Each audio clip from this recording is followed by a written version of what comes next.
Hi, ಎಲ್ಲ ಹೇಗಿದ್ದೀರಾ? Actually ಅವ್ರ ಮನೆಯದು ಗೃಹ ಪ್ರವೇಶ ಇದೆ. ಸೊ ಅಲ್ಲಿಗೆ ಹೋಗಿದ್ದು ಬಂದಿದ್ದೀನಿ ಇವಾಗ. ಚೆನ್ನಾಗಾಯಿತು ಮನೆ ಗೃಹ ಪ್ರವೇಶ ಎಲ್ಲ. ಕಂಪನಿಯಿಂದನೇ ಎಲ್ಲ ನಮ್ಮ ಟೀಮವರೆಲ್ಲ ಹೋಗಿದ್ವಿ. ನಾಳೆ ಬಂದು ಇಂಡಿಪೆಂಡೆನ್ಸ್ ಡೇ ಇದೆ. ಎಲ್ಲ ಭಾರತೀಯರಿಗೆ ಹ್ಯಾಪಿ ಇಂಡಿಪೆಂಡೆನ್ಸ್ ಡೇ. ಸೊ ನಮ್ಮ ಲೇಔಟಲ್ಲೂ ಕೂಡ ನಾವು ಸೆಲೆಬ್ರೇಟ್ ಮಾಡ್ತೀವಿ. ನಮ್ಗೆ ನಾಳೆ ಕಂಪ್ನಿಗೆ ರಜೆ ಇರೋದ್ರಿಂದ ನನ್ನ ಮಕ್ಕಳು ಸ್ಕೂಲಲ್ಲೂ ಕೆಲವೊಂದು ಪ್ರೋಗ್ರಾಮ್ಸ್ನ ಮಾಡ್ತಿದ್ದಾರೆ. ಇವತ್ತು ದಿನ ಚೆನ್ನಾಗಾಯಿತು. ನಾಳೆ ಇಲ್ಲ ನಾಡಿದ್ದು ವರಮಹಾಲಕ್ಷ್ಮಿ ಹಬ್ಬ ಇದೆ. ಅದಕ್ಕೂ ಕೂಡ ಮನೆಗೆಲ್ಲ ನೀಟ್ ಮಾಡಿ ಕ್ಲೀನ್ ಮಾಡಬೇಕು. ನಿಜ ನಾನೇನು ಅಂಥ ಕ್ಲೀನಿಂಗ್ ಇದೆಲ್ಲ ಮಾಡಿಲ್ಲ, ಯಾಕೆಂದರೆ ಟೈಮ್ ಇರಲಿಲ್ಲ. ಸೊ ಇವತ್ತು ನಾಳೆ ಏನು ಮಾಡ್ಕೊತೀನಿ ಅದೇ. ಇವತ್ತಿನ ದಿನ ಎಲ್ಲರನ್ನೂ ಒಟ್ಟಿಗೆ, ಏಕೆಂದರೆ ಒಂದೊಂದು ಟೀಮು ಒಂದೊಂದು ಕಡೆ ವರ್ಕ್ ಮಾಡೋದ್ರಿಂದ ನಾವು ಸೇರೋದೇ ತುಂಬ ಕಮ್ಮಿ. ಅದರಲ್ಲೂ ನಮ್ಮ ಕ್ವಾಲ್ಕಾಮಲ್ಲಿ ಬಂದುಬಿಟ್ಟು ಸಿಕ್ಕಾಪಟ್ಟೆ ರೇರು. ನಾವೊಂದು ಯಾವುದಾದ್ರೂ ಒಂದು ಇವೆಂಟಿಗೆ ಪ್ಲ್ಯಾನ್ ಮಾಡಿ ಅಲ್ಲಿಗೆ ಹೋಗಬೇಕು ಅನ್ನೋದೇ ಈ ವರ್ಕ್ ಪ್ರೆಷರಲ್ಲಿ ಸಿಕ್ಕಾಪಟ್ಟೆ ಕಷ್ಟ. ಅದರಲ್ಲಿ ಹೋಗಿದ್ದು ಎಲ್ಲ ಜೊತೇಲಿ ಒಂದು ಸಲ ಸಿಕ್ಬಿಟ್ಟು ಬರ್ತೀವಲ್ಲ, ಮತ್ತೆ ಬಂದು ವರ್ಕ್ ಮಾಡಿ ಸಾಕಾಯಿತು. ಬಟ್ ಚೆನ್ನಾಗಿ ಅನ್ನಿಸ್ತು. ಇವತ್ತು ದಿನ ತುಂಬಾ ಚೆನ್ನಾಗೋಯ್ತು. ಜೊತೆಗೆ ನಾಳೆಗೆ ನನ್ನ ಮಗನ ಬರ್ಡೇ ಕೂಡ. ಹೆಂಗಾಗುತ್ತೆ ಅಂತ ಗೊತ್ತಿಲ್ಲ. ಸೊ ಏನು ಅಂತ ಶಾಪಿಂಗ್ ಏನು ಮಾಡಿಲ್ಲ, ಟೈಮ್ ಇಲ್ಲ. ನೋಡೋಣ ಹೆಂಗಾಗುತ್ತೆ ಅಂತ. ಎಲ್ಲ ನೀವು ಹೇಗೆ ಹಬ್ಬಕ್ಕೆಲ್ಲ ಪ್ರಿಪೇರ್ ಮಾಡ್ಕೊಂಡಿದ್ದೀರಾ? ಏನು ಮಾಡ್ತಿದ್ದೀರಾ? ಹೇಗೆ ಸೆಲೆಬ್ರೇಟ್ ಮಾಡ್ತೀರಾ? ಮಾಡಿ. ನಾವು ಚಿಕ್ಕದಾಗಿ ಸೆಲೆಬ್ರೇಟ್ ಮಾಡ್ತೀವಿ. ನಮ್ಮ ಲೇಔಟಲ್ಲಿ ಎಲ್ಲರ ಮನೆಗೆ ಹೋಗಿ ಕರೆದು ಅರ್ಶಿನ ಕುಂಕುಮಕ್ಕೆ ಅಂತ ನಾನು ಹೋಗ್ತೀನಿ, ಅವರು ಬರ್ತಾರೆ. ಚೆನ್ನಾಗಿ ಮಾಡ್ತಾರೆ, ಎಲ್ಲರೂ ಚೆನ್ನಾಗಿ ಮಾಡ್ತಾರೆ. ಸೊ ನಾಳೆನೂ ನಮ್ಮ ಲೇಔಟಲ್ಲಿ ತುಂಬ ಚೆನ್ನಾಗಿ ಇಂಡಿಪೆಂಡೆನ್ಸ್ ಡೇ ಕೂಡ ಆಗುತ್ತೆ. ಇವತ್ತು ಗೃಹ ಪ್ರವೇಶಕ್ಕೆ ಹೋಗಿದ್ವಿ. ಅದು ಗೇಟೆಡ್ ಕಮ್ಯುನಿಟಿ, ಒಂದು ಫ್ಲ್ಯಾಟು ನಮ್ಮ ಲೀಡ್ ಮಾಡಿದ್ದಾರೆ. ಬಟ್ ತುಂಬಾ ಚೆನ್ನಾಗಿದೆ. ನನಗಂತೂ ಇಂಟೀರಿಯರ್ ವರ್ಕ್ ಸಖತ್ ಇಷ್ಟ ಆಯಿತು. ಎಷ್ಟು ಚೆನ್ನಾಗಿ ಪ್ಲ್ಯಾನ್ ಮಾಡಿದರೆ, ಇರೋ ಸ್ಪೇಸಲ್ಲೇ ನೀಟಾಗಿ ಪ್ಲ್ಯಾನ್ ಮಾಡಿದ್ದಾರೆ. ಮನೆ ಕಟ್ಟಿಸಿ ನೋಡು, ಮದುವೆ ಮಾಡಿ ನೋಡು ಅಂತ ಒಂದು ಗಾದೆ ಹೇಳ್ದಂಗೆ ತುಂಬ ಈಸಿ ಅಲ್ಲ ಎಲ್ಲರಿಗೂ ಮನೆ ಕಟ್ಟೋದಕ್ಕೆ. ಯೋಗ ದುಡ್ಡಿದ್ರೂ ಕೂಡ ಕೆಲವು ಸಲ ಕಟ್ಟೋಕ್ಕಾಗಲ್ಲ. ಕೆಲವು ಸಲ ದುಡ್ಡಿಲ್ಲ ಅಂದ್ರೂ ಹೆಂಗೋ ಮನೆ ಕಟ್ಬಿಟ್ಟಿರ್ತಾರೆ, ಸಾಲನೋ ಏನೋ ಒಂದು ಮಾಡಿಕೊಂಡು. ಆದರೂ ಮನೆ ಕಟ್ಟೋದು ಒಂದು ಜೀವನದಲ್ಲಿ ನಿಜವಾಗ್ಲೂ ಅದು ತುಂಬಾ ಸ್ಟ್ರಗಲ್ಲು. ಅದು ಯೋಗ ಬಂದಾಗಲೇ ಕಟ್ಟೋದಕ್ಕೆ ಸಾಧ್ಯ. ಸೊ ಯಾರ್ಯಾರು ಮನೆ ಕಟ್ಟಂಥ ಕನಸುಗಳನ್ನ ಕಟ್ಕೊಂಡಿದ್ದೀರೋ, ನಿಮ್ಮ ಡ್ರೀಮ್ಸ್ ಎಲ್ಲ ಆದಷ್ಟು ಬೇಗ ಸಕ್ಸಸ್ ಆಗಲಿ. ನಮಗೂ ಲೈಫಲ್ಲಿ ಒಂದು 6 ವರ್ಷ ಆದಮೇಲೆ ನಾವು ನಮ್ಮ ಸ್ವಂತ ಮನೆ ಅಂತ ಮಾಡ್ಕೊಂಡಿದ್ದು. ಅದು ನಮ್ಮ ಮನೆಯವರು, ನಾನು ತುಂಬ ಆಸೆ ಪಡ್ತಿದ್ದೆ. ನಾವು ಮೊದಲೊಂದು ಚಿಕ್ಕ ರೆಂಟೆಡ್ ಹೌಸಲ್ಲಿ ಇದ್ವಿ. ನನಗೆ ಅದೇ ಥರ ಚಿಕ್ಕ ಮನೆ ಆದರೂ ಪರವಾಗಿಲ್ಲ, ನಮ್ಮ ಓನ್ ಹೌಸ್ ಆಗಿರಬೇಕು ಅಂತ ಆಸೆ ಇತ್ತು. ನಮ್ಮ ಮನೆಯವ್ರಿಗೆ ಅದನ್ನೊಂದು ಹೇಳಿದ್ದೆ, ಬಟ್ ಅವ್ರು ಮಾಡಿದ್ದಾರೆ. ಇವಾಗ ನಾವು ಅದೇ ಮನೇಲಿದ್ದೀವಿ. ನಾನು ಇರೋ ತನಕನೂ ನನಗೆ ದೇವರು ಆಯುಷ್ಯ ಆರೋಗ್ಯ ಎಲ್ಲರಿಗೂ ಕೊಡಲಿ. ನನಗಂತೂ ಯಾವ ಮನೆ ಸಿಕ್ಕಿದ್ರೂ ಆ ಮನೆ ಮೇಲಿರೋ ಪ್ರೀತಿ ಯಾವತ್ತೂ ಹೋಗಲ್ಲ. ಯಾಕೆಂದರೆ ಅದು ನನ್ನ ಫಸ್ಟ್ ಆ್ಯಂಡ್ ಬೆಸ್ಟ್ ಹೌಸ್ ಅದು. ನಾನು ಅದಕ್ಕೆ ಎಷ್ಟು ದೂರ ಇದ್ದರೂ ಕೂಡ ಕಂಪ್ನಿ ನಮ್ಮ ಮನೆ ಎಲ್ಲ ಅಂತಾರೆ, ಅದನ್ನ ರೆಂಟಿಗೆ ಹಾಕ್ಬಿಟ್ಟು ಇಲ್ಲಿಗೆಲ್ಲಾದರೂ ನಿಯರಲ್ಲಿ ನೋಡ್ಕೊಳ್ಳಿ ಅಂತ. ನಾನು ಮನೆಗೆ ಹೋಗಲ್ಲಿ ಮಲ್ಕೊಂಡ್ರೆ ನನಗೆ ನೆಮ್ಮದಿ. ಸೊ ನನಗಲ್ಲಿ ಇಷ್ಟ. ನನ್ನ ಮನೆನ ಅಲ್ಲಿಂದ ಬಂದು ಶಿಫ್ಟ್ ಎಲ್ಲ ಮಾಡೋದಕ್ಕೆ ಇಷ್ಟಪಡಲ್ಲ. ಯಾಕೆಂದರೆ ನಮ್ಮ ಮನೆಯೂ ನನಗೆ ಒಂಥರ ಹೆಂಗೆ ನೆಮ್ಮದಿ. ಅಲ್ಲಿಗೆ ಹೋದರೆ ನೆಮ್ಮದಿ. ಅಲ್ಲಿ ಒಂದು ಗ್ಲಾಸ್ ನಮ್ಮ ಮನೆಗೆ ಹೋಗಿ ನೀರು ಕುಡಿದ್ರೆ ಅಷ್ಟು ನನಗೆ ಮೈಂಡೆಲ್ಲ ಫುಲ್ಲು ರಿಲ್ಯಾಕ್ಸ್ ಆಗಿಬಿಡುತ್ತೆ. ಇಷ್ಟೇ ವರ್ಕ್ ಮಾಡ್ಕೊಂಡು ಹೋದ್ರೂ ಅಂಥ ಅಫೆಕ್ಷನ್ ಇದೆ ನನಗೆ. ಒಂಥರ ಎಮೋಷ್ನಲ್ ಅಟ್ಯಾಚ್ ನಮ್ಮ ಮನೆ ನನಗೆ. ಹಾಗೆ ಎಲ್ಲರ ಜೀವನದಲ್ಲೂ ಮನೆ ಕಟ್ಟೋದೊಂದು ಕನಸಾಗಿರುತ್ತೆ ಅಲ್ವಾ? ಕನಸು ಕಾಣಿ, ದೊಡ್ಡದಾಗಿ ಕಾಣಿ. ಆವಾಗ ಅಟ್ಲೀಸ್ಟ್ ಅದ್ರ ಹತ್ರಕ್ಕೆ ಹೋಗೋದಕ್ಕೆ ನಾವು ಟ್ರೈ ಮಾಡ್ತೀವಿ. ಎಂಥದ್ದಾದರೂ ಸರಿ, ನೀವು ಊರಲ್ಲಾದರೂ ಕಟ್ಟಿ, ಎಲ್ಲಾದರೂ ಕಟ್ಟಿ, ನಿಮ್ಗೆ ಎಷ್ಟು ನಮ್ಮ ಮನಸ್ಸಿಗೆ ಖುಷಿ ಕೊಡಬೇಕು. ಅದು ಇದು ತುಂಬ ದುಡ್ಡು, ಬಂಗ್ಲೆ, ತುಂಬ ರಿಚ್ಚು ಇದೆಲ್ಲ ನೋಡೋದಕ್ಕಿಂತ ನನ್ನ ಪ್ರಕಾರ ಅದೇ ಥರನೇ. ನನಗೆ ನೆಮ್ಮದಿ ಇದೆಯಾ, ಫಸ್ಟು ನಾವು ಇರೋರಿಗೆ ನೆಮ್ಮದಿ ಇರಬೇಕು, ಬೇರೆಯವ್ರಿಗೆ ಖುಷಿ ಪಡಿಸೋದಂತಲ್ಲ. ಇರೋರು ನಾವು, ನಮಗೆ ಯಾವ ಥರ ಸೆಟ್ ಆಗುತ್ತೆ, ನಮಗೆ ಖುಷಿ ಇದೆಯಾ ಅಲ್ಲಿರೋದಕ್ಕೆ, ಆ ಥರನೇ ಹೋಗಬೇಕು. ಬೇರೆಯವ್ರಿಗೆ ಯಾರಿಗೋ ಮೆಚ್ಚೋದಕ್ಕೋ ಅವ್ರಿಗಿಂತ ನಾವು ಹಿಂಗೆ ಮಾಡಬೇಕು ಅನ್ನೋದು ತಪ್ಪಲ್ಲ. ಬಟ್ ಬೇರೆಯವರು ಅನ್ನೋದಕ್ಕಿಂತ ಫಸ್ಟು ನಮಗೆ ಸೆಲ್ಫ್ ಸ್ಯಾಟಿಸ್ಫ್ಯಾಕ್ಷನ್ ಇರಬೇಕಲ್ವಾ? ನಮಗೆ ಖುಷಿ ಇದ್ದು ನಾವು ಚೆನ್ನಾಗಿತ್ತು ಅಂತಂದರೆ ಆಟೋಮೆಟಿಕಲ್ ಎಲ್ಲ ಬರುತ್ತೆ. ಲೈಫಲ್ಲಿ ಮನೆ ಕಟ್ಟೋದು ಎಷ್ಟು ಸಾಧನೆ ಮಾಡ್ದಂಗೆ. ಮಿಡಲ್ ಕ್ಲಾಸ್ ಪೀಪಲ್ಗೆಲ್ಲ ಅದೇ ಥರ ಅಲ್ವಾ? ನಾವು ಮಿಡಲ್ ಕ್ಲಾಸ್ ಆಗಿರೋದ್ರಿಂದ ಹೆಂಗೆ ಅನಿಸುತ್ತೆ ಅಂತ ಅಂದರೆ, ಮನೆ ಕಟ್ಟೋದೇ ಒಂದು ಸಾಧನೆ ಅಂತ ಅಂದರೆ, ಇವಾಗ ಅದಕ್ಕೆ ಎಷ್ಟು ಲಕ್ಷ ಖರ್ಚಾಗುತ್ತೆ. ನಮ್ಗೆ ಅಲ್ಲಿ ಎಷ್ಟು ತರೋಕ್ಕಾಗುತ್ತೆ? ಒಂದು ಜಾಗ ತಗೊಂಡು ಒಂದು ಮನೆ ಕಟ್ಕೊಂಡು ಒಂದು ಕಡೆ ಇರೋದಕ್ಕೆ. ಈ BDA ಇದೆಲ್ಲ ಸೈಟ್ಗಳು ಕೂಡ ರೇಟು ಜಾಸ್ತಿ ಇದೆ. ಸೊ ನೋಡ್ಕೊಂಡು ತಗೊಳ್ಳಿ. ನಿಮಗೆ ಈಗಿನ ಕಾಲದಲ್ಲಿ ಬೆಂಗಳೂರಲ್ಲಿ ತೊಗೊಂಡು ಕಟ್ಟೋದು ತುಂಬ ಕಷ್ಟ. ಯಾಕೆಂದರೆ ಕೆಲವೊಬ್ಬರು ಮೋಸ ಮಾಡೋರು ಇರ್ತಾರೆ. ಕಷ್ಟಪಟ್ಟು ದುಡ್ದಿರ್ತೀವಿ, ಎಲ್ಲೂ ಚೀಟ್ ಮಾಡಿಸ್ಕೋಬಾರ್ದಲ್ವ? ಆ ರೀಸನ್ಗಷ್ಟೇ. ನಿಮ್ಮ ಮನಸ್ಸಲ್ಲಿ ಏನಾದ್ರೂ ಆಸೆಗಳಿತ್ತು ಅಂತ ಅಂದರೆ ಅದ್ರ ಹತ್ರ ರೀಚ್ ಮಾಡೋಕ್ಕೆ ಟ್ರೈ ಮಾಡ್ತೀರ. ಅದ್ರ ಪ್ರಕಾರ ಎಫರ್ಟ್ ಹಾಕಿ ಅರ್ನ್ ಮಾಡಿ ಯಾವತ್ತಾದರೂ ನಮ್ಮ ಸ್ವಂತಸ್ತಿಕೆಯಲ್ಲಿ ನಿಂತ್ಕೊಂಡಾಗ ಮಾತ್ರ ಅದು ಯಶಸ್ಸು ಬರೋದಕ್ಕೆ ಸಾಧ್ಯ. ಸ್ವಂತಸ್ತಿಕೆ ಅಂತ ಅಂದರೆ ಈಗ ಬೇರೆಯವ್ರ ದುಡ್ಡನ್ನ ಈಸ್ಕೊಂಡೋ ಅಥವಾ ಬೇರೆಯವ್ರು ಮಾಡಲಿಲ್ಲ ಅಂತ ಹೇಳ್ಕೊಂಡೋ ಮಾಡೋದಕ್ಕಿಂತ ನೀವು ಸ್ವಂತವಾಗಿ ಕಷ್ಟಪಟ್ಟು ದುಡ್ದ್ರಲ್ಲಿ ಕಟ್ಟಿ ನೀವಿರ್ತೀರಲ್ಲ, ಆ ಸ್ಯಾಟಿಸ್ಫ್ಯಾಕ್ಷನ್ ಖುಷಿನೇ ಬೇರೆ. ಅದು ಚಿಕ್ಕದಾಗಿರಲಿ ದೊಡ್ಡದಾಗಿರಲಿ, ಚಿಕ್ಕದ್ರಿಂದನೇ ಹೋಗಬೇಕು. ಒಂದೊಂದು ಸ್ಟೆಪ್ಪು ಒಂದೇ ಸಲ ಹೋಗ್ಬಿಟ್ಟು ಪೀಕಲ್ಲಿ ಕೂತ್ಕೊಳ್ಳೋಕ್ಕಾಗಲ್ಲ. ಎಲ್ಲ ಈಗ ಒಂದೊಂದು ಸ್ಟೆಪ್ಪು ಏರ್ದಾಗ್ಲೇ ಯಶಸ್ಸಿನ ರುಚಿನ ಕಾಣೋಕ್ಕೆ ಸಾಧ್ಯ. ನಮ್ಮ ಲೈಫಲ್ಲೂ ನಾವು ಅದೇ ಥರ ಮಾಡ್ತಾ ಇರೋದು. ಇನ್ನೂ ಸಿಕ್ಕಾಪಟ್ಟೆ ನಮಗೂ ಸ್ಟ್ರಗಲ್ಸ್ ಇದೆ, ಅಪ್ಸ್ ಆ್ಯಂಡ್ ಡೌನ್ಸ್ ನಾವು ತುಂಬಾ ನೋಡಿದ್ದೀವಿ. ಎಷ್ಟೊಂದು ಲೋನ್ಸ್ ಇದೆ, ಕಮಿಟ್ಮೆಂಟ್ಸ್ಗಳಿದೆ, ಇದೆಲ್ಲ ಒನ್ ಬೈ ಒನ್ ಕ್ಲಿಯರ್ ಮಾಡ್ಕೊಂಡು ಹೋಗ್ತಾ ಇದ್ದೀವಿ. ಸದ್ಯಕ್ಕೆ ನಾನು ಕೇಳ್ಕೊಳ್ಳೋದು ಆಯುಷ್ಯ ಆರೋಗ್ಯ ಕೊಡಲಿ. ಬಟ್ ಕಮಿಟ್ಮೆಂಟ್ಸ್ ಇತ್ತು ಅಂದರೆ ಏನು ಗೊತ್ತಾ ಫ್ರೆಂಡ್ಸ್, ನಾವು ಅದಕ್ಕೆ ರೀಚ್ ಮಾಡ್ತೀವಿ, ಏನಕ್ಕಾದ್ರೂ ಒಂದು ಇನ್ವೆಸ್ಟ್ ಮಾಡ್ತೀವಿ, ಟ್ರೈ ಮಾಡ್ತೀವಿ. ವಿತೌಟ್ ಕಮಿಟ್ಮೆಂಟ್ಸು ಇರೋದನ್ನೆಲ್ಲ ಎಂಜಾಯ್ ಮಾಡಿಕೊಂಡು ಅಥವಾ ಏನಕ್ಕೋ ಇನ್ವೆಸ್ಟ್ ಮಾಡೋದಕ್ಕೆ ರೂಟ್ ಗೊತ್ತಾಗ್ದೇ ಇದ್ದರೆ ಅದು ತಪ್ಪು. ಆಟೋಮೆಟಿಕ್ಕಾಗಿ ನೀವು ಕಮಿಟ್ಮೆಂಟ್ ಮಾಡಿಕೊಂಡ್ರೆ ನೀವು ಎಂಜಾಯ್ ಮಾಡಿ. ಹಂಗನ್ಬಿಟ್ಟು ಫುಲ್ ಎಲ್ಲ ಕಮಿಟ್ಮೆಂಟ್ ಮಾಡಿಕೊಂಡು ಸ್ಟ್ರಗಲ್ ಮಾಡೋಕ್ಕಾಗಲ್ಲ. ಹೋಗೋ ಕಡೆಗೆ ಹೋಗಬೇಕು, ಬರೋ ಕಡೆಗೆ ಬರಬೇಕು, ಎಲ್ಲ ಥರನೂ ಇರಬೇಕು. ಮಿಕ್ಸ್ಚರ್ ಆಫ್ ಎಂಜಾಯ್ಮೆಂಟ್ ಇದ್ರೇ ಒಂಥರ ಚೆಂದ. ಅದು ಆ ಥರ ಎಮೋಷನ್ಸು ಎಲ್ಲನೂ ಅಲ್ವಾ. ಲೈಕ್ ಈಗ ನೀವು ದುಡಿತಿರ್ತೀರ, ಎಲ್ಲ ನಿಮಗೆ ಮನಸ್ಸಲ್ಲಿ ಏನಾದ್ರೂ ನಾವು ಮನೆ ಕಟ್ಕೊಬೇಕು, ನಾವೇನಾದರೂ ಒಂದು ಅಟ್ಲೀಸ್ಟ್ ನಮ್ಮ ಸ್ವಂತ ಮನೇಲಿ ಇರಬೇಕು ಅಂತ ಏನಾದರೂ ಆಸೆ ಪಟ್ಟರೆ ಖಂಡಿತ ಅದನ್ನು ಪ್ರಯತ್ನ ಪಡಿ, ಯಶಸ್ಸು ಬಂದೇ ಬರುತ್ತೆ. ಅದಕ್ಕೆ ಆದಂಥದ್ದು ಚಿಕ್ಕದಾಗಿ ಸೇರಿಸ್ತಾ ಹೋಗಿ. ಹನಿ ಸೇರಿದ್ರೆ ಹಳ್ಳ ಅನ್ನೋ ಥರ ಒಂದು ರೂಪಾಯಿನೂ ಕೂಡ ನಮಗೆ ಇಂಪಾರ್ಟೆಂಟೇ. ತಿನ್ನೋದಕ್ಕೆ ಏನು ಕಮ್ಮಿ ಮಾಡ್ಕೊಬೇಡಿ, ತಿನ್ನಿ, ಎಂಜಾಯ್ ಮಾಡಿ. ಅದು ಒಂದು ಪರ್ಸೆಂಟೇಜ್ ಅಂತ ಎತ್ತಿಡಿ. ನಿಮ್ಮ ಸೇವಿಂಗ್ಸ್ ಅನ್ನೋದು ಬಿಟ್ಟು ಮಿಕ್ಕಿದ್ರಲ್ಲಿ ನಿಮಗೆ ಅಂಥದ್ದನ್ನೇ ಮಾಡ್ಕೊಳ್ಳಿ. ಯಾಕೆಂದರೆ ಎಲ್ಲ ನಾನು ಸಾಧನೆ ಮಾಡಿಬಿಟ್ಟು ಏನೋ ಒಂದು ಮನೆ ಕಟ್ಬಿಟ್ಟು ಎಂಜಾಯ್ ಮಾಡ್ತೀನಿ ಅಂದರೆ ಆಗಲ್ಲ. ಅದ್ರ ಜೊತೆಗೇ ಮಾಡ್ಕೊಂಡು ಹೋಗಬೇಕು ಚಿಕ್ಕ ಪುಟ್ಟದ್ದು. ಆವಾಗಲೇ ಅದು ಮಾಡೋಕ್ಕೆ ಸಾಧ್ಯ. ನಾವು ಅದೇ ಥರನೇ ಕೂಡ ಮಾಡೋದು. ನಾವು ಎಂಜಾಯ್ ಮಾಡೋದು ಮಾಡ್ತಿರ್ತೀವಿ. ಕಮಿಟ್ಮೆಂಟ್ಸ್ನ ಕೆಲವೊಂದು ಕ್ಲಿಯರ್ ಮಾಡ್ಕೊಳ್ಳೋ ತನಕ ನಾವು ಅದನ್ನು ನಿಲ್ಲಿಸಲ್ಲ. ಅದ್ರ ಮೂವ್ ಆನ್ ಆಗ್ತಿರ್ತೀವಿ, ಮೂವ್ ವಿತ್ ದ ಫ್ಲೋ ಅನ್ನೋ ಥರ. ಇದ್ರ ಮಧ್ಯೆ ಎಷ್ಟೊಂದು ಅಡೆತಡೆಗಳು ಬರ್ತಾನೆ ಇರುತ್ತೆ ನಮಗೂ ಕೂಡ. ಅಪ್ಸ್ ಆ್ಯಂಡ್ ಡೌನ್ಸ್ ಅಂತೂ ಎವ್ರಿ ಡೇ ನಮಗೆ ಒಂದೊಂದು ಡೇ ಕಳೆಯೋದು ಒಂದೊಂಥರ ಕಷ್ಟನೇ. ಮಕ್ಳನ್ನ ಸ್ಕೂಲಿಗೆ ಕಳಿಸ್ಕೊಂಡು ನಾವು ಆಫೀಸು, ಮತ್ತೆ ಮನೆ, ಅಡುಗೆ, ಮಕ್ಳಿಗೆ ಓದಿಸೋದು, ಮತ್ತು ನಾನು ಎವ್ರಿ ಟೈಮ್ ಯೋಚನೆ ಮಾಡೋದು ಸ್ಯಾಟರ್ಡೆ ಯಾವಾಗ ಬರುತ್ತೆ, ರಜೆಗಳು ಯಾವಾಗಲೂ ಬರುತ್ತೆ ಅಂತ. ಬಟ್ ಒಂದು ಟೈಮ್ ಏನಾಗುತ್ತೆ, ನನಗೂ ಒಂದು 2 ಡೇಸ್ ಏನಾದ್ರು ರಜೆ ಇದ್ದಾಗ ಅಯ್ಯೋ ಮನೇಲಿ ಇದ್ದೆ ಇಷ್ಟೇ ಅಲ್ವಾ ಕೆಲಸ, ಆಫೀಸ್ಗೆ ಹೋಗಬೇಕು ಅನ್ನೋ ಥರ ಫೀಲ್ ಆಗಿಬಿಡುತ್ತೆ. ನಾವು ಕೆಲಸದಲ್ಲಿ ಸ್ಟಿಕ್ ಅನ್ನೋದಷ್ಟು ನಮ್ಮ ಮೈಂಡು ರಿಲೀಫ್ ಆಗುತ್ತೆ, ನೆಗೆಟಿವ್ ಥಾಟ್ಸ್ ಬರಲ್ಲ. ನಾವು ಕೆಲಸ, ಮನೆ ಇದೇ ಥರ ಪಾಸಿಟಿವ್ ಏನಲ್ಲಿ ಇರುತ್ತೆ. ನನ್ನ ಮೈಂಡ್ ಇವಾಗ ತುಂಬ ಪಾಸಿಟಿವ್ ಅಂತ ಅಂದರೆ ಓಕೆ ಇಷ್ಟೇನಾ. ಅಕಸ್ಮಾತ್ ಯಾರೋ ಹೇಳ್ಬೋದು ಎಲ್ಲೋ ಸಿಕ್ಕಿದಾಗ ನೆಗೆಟಿವ್ ಇಂಪ್ಯಾಕ್ಟ್ ಥರ, ಲೈಕ್ ಓಕೆ ಇವರೇನೋ ಹೇಳ್ತಾಯಿದ್ರು, ಹಿಂಗೇನೋ ಹೇಳಿದ್ರು, ಇವ್ರಿಗಿದೆ ಅನ್ನೋ ಥರ. ನಮ್ಮ ಬಗ್ಗೆ ಓಕೆ ಅವ್ರು ಮಾತಾಡ್ಕೊಳ್ಳಿ, ನನಗೆ ಯಾಕೆ ಅದ್ರ ಬಗ್ಗೆ ಮಾತಾಡೋಕ್ಕೆ ನಾವು ಟಾಪಿಕ್ ಆಗಿರ್ಬೋದು, ಅವ್ರಿಗೆ ಅದೇ ಖುಷಿ ಇರ್ಬೋದು. ನನಗೆ ಮಾಡೋಕ್ಕೆ ಬೇಕಾದಷ್ಟು ಕೆಲಸಗಳಿರುತ್ತೆ ಅಂತ ನಾನು ಜಸ್ಟ್ ಇಗ್ನೋರ್ ಥರ ಮಾಡ್ತಿರ್ತೀನಿ ಅಷ್ಟೇ. ಅದನ್ನು ಮುಂಚೆ ಮನೇಲಿದ್ದಾಗ ಹೆಂಗೆ ಫೀಲ್ ಆಗ್ತಿತ್ತು, ಹಿಂಗೆ ಮಾತಾಡ್ಬಿಟ್ರಾ, ಹಿಂಗಂದ್ರ ಅದೇನೋ ಒಂಥರ ಅವ್ರ ಮೇಲೆ ನೆಗೆಟಿವ್ ಥರ. ಈಗ ಆ ಥರ ಫೀಲೇ ಆಗಲ್ಲ. ನೆಗೆಟಿವ್ಸ್ ಅನ್ನೋದು ಅಷ್ಟು ತುಂಬ ಕಮ್ಮಿ ಆಗಿಬಿಟ್ಟಿದೆ ಮುಂಚೆಗಿಂತ. ವರ್ಕ್ ಮಾಡೋದಕ್ಕೆ ಸ್ಟಾರ್ಟ್ ಮಾಡಿದ್ಮೇಲೆ ಮತ್ತು ಖುಷಿನೂ ಇದೆ. ಹೊಸ ಫ್ರೆಂಡ್ಸು, ಹೊಸ ನಾಲೆಡ್ಜು, ಒಂದೊಂದು ಹೊಸ ಇನ್ಫಾರ್ಮೇಷನ್ಸು ಏನಾದ್ರೂ ಕಲಿಯೋದಕ್ಕೆ ಒಂಥರ ಒಳ್ಳೆ ಪ್ಲ್ಯಾಟ್ಫಾರ್ಮ್ ಸಿಕ್ಕಿದೆ ಅಂತಲೇ ಅನ್ಕೊಬೋದು. ನನಗೆ ಸಿಕ್ಕಿದೆ ಕೂಡ.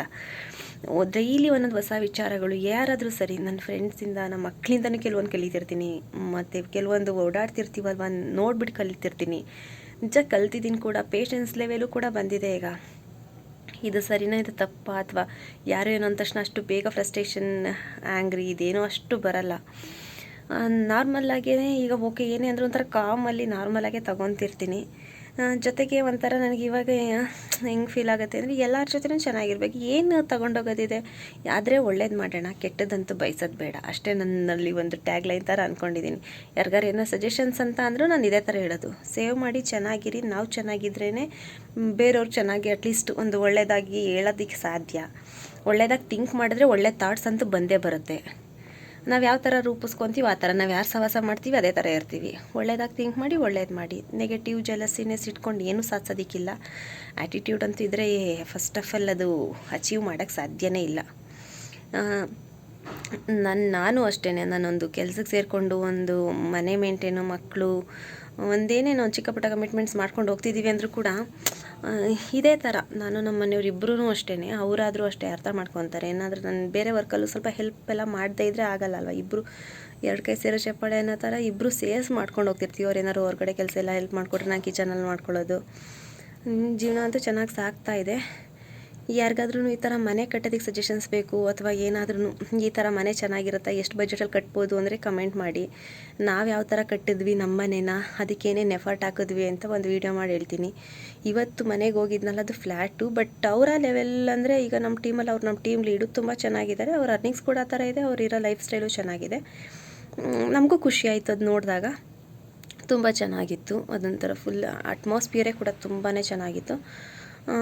ಅದು ಒಂಥರ ಲೈಫ್ ಸ್ಟೈಲ್ ಅವ್ರದ್ದು ಬೇರೆ, ಈಗ ನಮ್ಮದು ಬೇರೆ, ಕೆಲವ್ರದ್ದು ಬೇರೆ ಥರ ಇರುತ್ತೆ. ಹಂಗನ್ಬಿಟ್ಟು ಅವರಿಗೊಂದು 3 crores ಇನ್ವೆಸ್ಟ್ ಮಾಡಿದ್ದಾನೆ ಅಂತ ನಾನು ಮಾಡೋಕ್ಕಾಗಲ್ಲ. ಯಾಕೆ ನನ್ನ ಬಜೆಟ್ಟಿಗೆ ತಕ್ಕಂತೆ, ನನ್ನ ಅರ್ನಿಂಗ್ಸಿಗೆ ತಕ್ಕಂತೆ ನಾನು ಪ್ಲ್ಯಾನ್ ಮಾಡಬೇಕಾಗತ್ತೆ.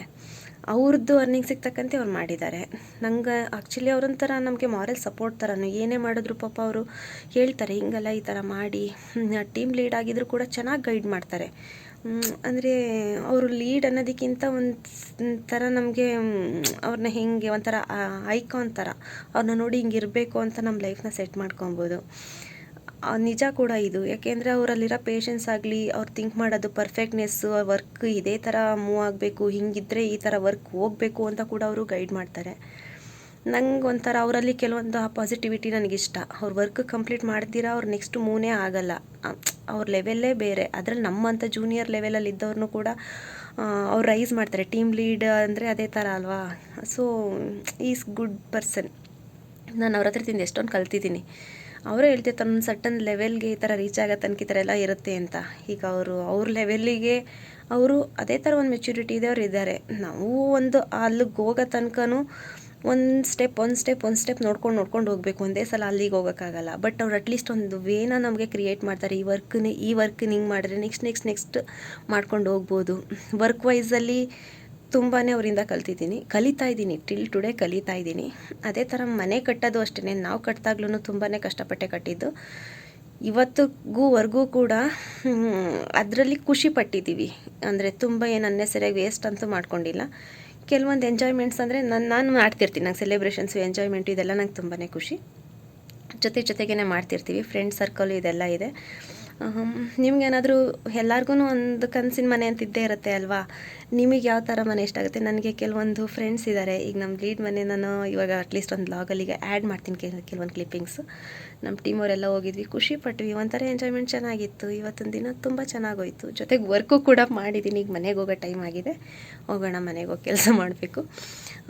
ಕೆಲವೊಂದು ಕ್ಲಿಪ್ಪಿಂಗ್ ಆ್ಯಡ್ ಮಾಡ್ತೀನಿ. ಹೇಗೆ ಅನ್ನಿಸ್ತು ಅಂತ ನೋಡಿ ಕಮೆಂಟ್ಸ್ ಮಾಡಿ. ನಿಮ್ಗೆ ಏನು ಅನ್ನಿಸ್ತು? ಖುಷಿ ಆಯಿತಾ? ನಮ್ಮ ಲೈಫ್ ಸ್ಟೈಲ್ ಹೀಗೇ. ಮನೆ ಬೆಳಿಗ್ಗೆ 5 o'clock ರನ್ ಆದರೆ 10-11 ತನಕನೂ ಇದೇ ಥರ ರನ್ ಆಗ್ತಿರುತ್ತೆ, ಮಷಿನರಿ ಲೈಫ್ ಥರ.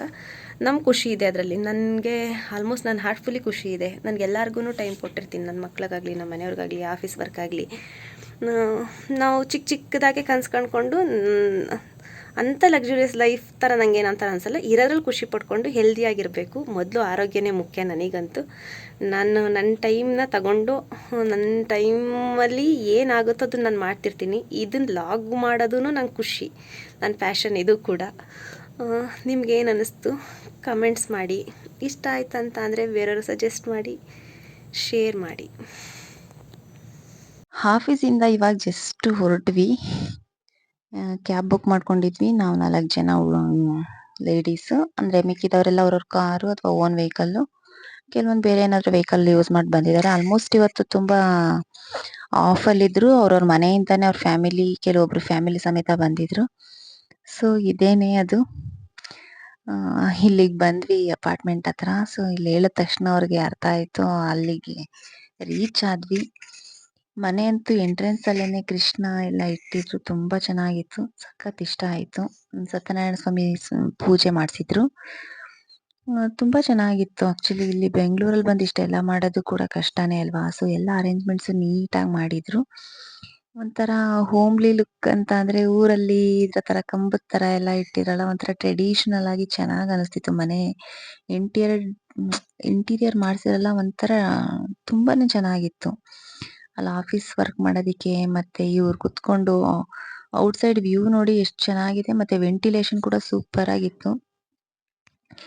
ಎಲ್ಲಾರು ಬಂದಿದ್ರ, ಸಖತ್ ಖುಷಿ ಆಗ್ತಿತ್ತು. ಎಲ್ಲಾರನ್ನು ಒಟ್ಟಿಗೆ ಮೀಟ್ ಮಾಡೋದು ಟೈಮ್ ಇದ್ದಾಗ ಅಲ್ಲ ಅಲ್ವಾ.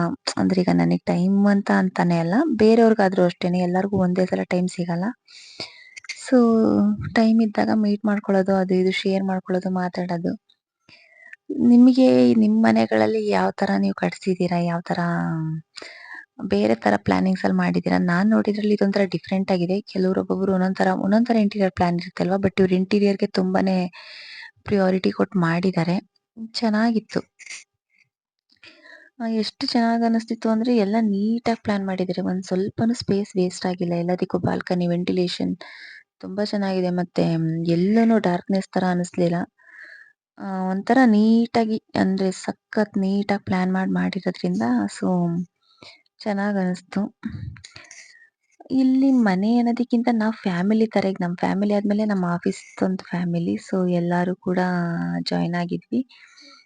ನಮ್ ಲೀಡ್ ಬಂದಾಗ್ಲೂ ಅಷ್ಟೇನೆ ಅವರು ಅಲ್ಲಿ ಆಫೀಸಲ್ಲೂ ಒಂಥರ ಪರ್ಫೆಕ್ಟ್ ಅಂದಂಗೆ ಇಲ್ಲಿ ಮನೆ ಕಟ್ದಾಗ್ಲೂ ಒಂಥರ ನೀಟಾಗಿ ಪರ್ಫೆಕ್ಟ್ ಆಗಿ ಮಾಡಿದ್ದಾರೆ. ಅವ್ರ ಪೇರೆಂಟ್ಸ್ ಇಂದ ಹಿಡಿದು ಅವ್ರ ವೈಫಿಂದ ತುಂಬಾ ಚೆನ್ನಾಗಿ ಮಿಂಗಲ್ ಆದ್ರು. ಮತ್ತೆ ಮಾತಾಡ್ಸ್ಕೊಂಡು ಎಲ್ಲಾರುನು ಚೆನ್ನಾಗ್ ಮಾತಾಡ್ಸಿದ್ರು. ಹೊರ್ಗಡೆಯವ್ರು ಅನ್ನೋ ತರ ಅಲ್ಲ. ಆಫೀಸವ್ರು ಅಂದ್ರುನು ಅವ್ರ ಮನೆಯವ್ರ ತರಾನೇ ನೀಟಾಗಿ ಟ್ರೀಟ್ ಮಾಡಿದ್ರು. ಇಲ್ಲಿ ಲಾಸ್ಟಲ್ಲಿ ನಮ್ ಡೈರೆಕ್ಟರ್ ಸರ್ ಬಂದಿದ್ರು. ಅವ್ರ ವೈಫು ಇವತ್ತೊಂಥರ ಹ್ಯಾಪಿಯೆಸ್ಟ್ ಮೊಮೆಂಟ್. ಲಂಚಿಗ್ ಬಂದು ಅಲ್ಲಿಂದ ಅವ್ರ ಬಿಲ್ಡಿಂಗಿಂದ ಬಂದು ಇಲ್ಲಿ ಅದು ಒಂದು ತುಂಬಾ ದೊಡ್ಡದಿದೆ ಅದು ಆಕ್ಚುಲಿ ಸ್ಪೇಸು. ಅದಕ್ಕೆ ಸಪ್ರೇಟ್ ಇದೆ. ಅಲ್ಲಿಗೆ ಹೋಗಿದ್ವಿ. ಅಲ್ಲಿ ಪೂಲ್ ಪ್ಲಸ್ ಎಲ್ಲ ಎಷ್ಟು ಕಿಡ್ಸ್ ಪ್ಲೇಯಿಂಗ್ ಏರಿಯಾ ಇಂದ ಹಿಡಿದು ಒಂಥರ ರೆಸಾರ್ಟ್‌ಗೆ ಬಂದಿರೋ ಫೀಲ್ ಆಗ್ತಿತ್ತು. ಎಲ್ಲ ಒಂಥರ ಡೇ ಔಟ್‌ಗೆ ಬಂದಿದೀವಿ ಅಂತ. ಇಲ್ಲಿ ಎಷ್ಟು ಒಂಥರ ನೋಡ್ತಾ ಇದ್ದಂಗೆ ನೋಡ್ಬೇಕು. ನನ್ಗೆ ಆಕ್ಚುಲಿ ಈ ಸೈಡ್ ನಾನ್ ಬಂದೇ ಇಲ್ಲ ಅಂತ ಅಂದ್ರೆ ಹೆಂಗ್ ಹೇಳೋದು? ನಾನು ಆಫೀಸು, ಮನೆ ಅಂತ ಅನ್ಕೊಂಡು ಓಡಾಡ್ಕೊಂಡಿದ್ರಲ್ಲಿ ಈ ರೂಟಲ್ಲೆಲ್ಲ ನಾನ್ ಬಂದೇ ಇಲ್ಲ. ಇದೇ ಫಸ್ಟ್ ಟೈಮ್ ನಾನು ಬಂದಿರೋದು. ಸೊ ಎಲ್ಲಾರು ಎಲ್ಲ ಒಂಥರ ಹೊಸ ತರ ಫೀಲ್ ಆಗ್ತಿತ್ತು. ಬಟ್ ನಾನ್ ಈ ತರದೆಲ್ಲ ಇದೇ ಫಸ್ಟ್ ನೋಡ್ತಿರೋದು. ಬಟ್ ಬೇರೆ ಬೇರೆ ಅಪಾರ್ಟ್ಮೆಂಟ್ ನೋಡಿದೀನಿ. ಅದೊಂಥರ ಅದು ಬೇರೆ ಲುಕ್ಕು. ಸೊ ಎಲ್ಲ ಚೆನ್ನಾಗೈತಿ. ಎಲ್ಲ ಮನೆಗ್ ಹೋದ್ರು. ನಾವು ಮತ್ತೆ ರಿಟರ್ನ್ ಆಫೀಸಿಗೆ ಬಂದ್ವಿ. ಸತ್ಯಸಾಯಿ ಅಂತ ಪ್ರತಿ ಸಲ ಅದೇ ಬಸ್ ಹತ್ತುತ್ತೀನಿ. ಅದ್ ಗೊತ್ತೇ ಇರ್ಲಿಲ್ಲ. ಇದ್ ನೋಡಿದ ತಕ್ಷಣ ಫೀಲ್ ಆಯ್ತು ತುಂಬಾ ಚೆನ್ನಾಗಿದೆ.